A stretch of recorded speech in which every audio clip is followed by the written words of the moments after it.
When we're working with integers or floats in Python, sometimes we need to increment, which means to add to, or decrement, which means to subtract from their value. For example, let's create a variable houses and give it the initial value 9. We acquire another house in our portfolio, so we need to increment the value. We might do it like this.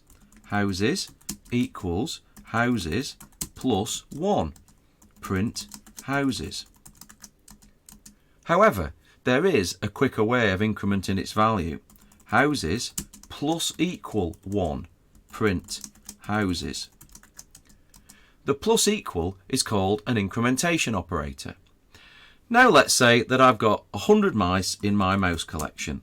Mice equals 100. But unfortunately, one of them dies. We can decrement or reduce the value of mice in a similar way. Mice minus equal 1. Print mice. The minus equal is called a decrementation operator. We don't have to increment or decrement by 1. We can use other numbers as well. Houses plus equal 7. Mice minus equal 5. Print houses. Print mice.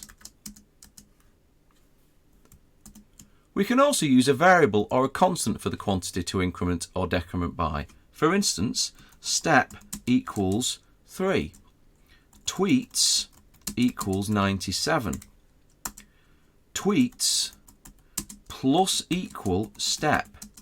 Print tweets. That's a lot of tweets.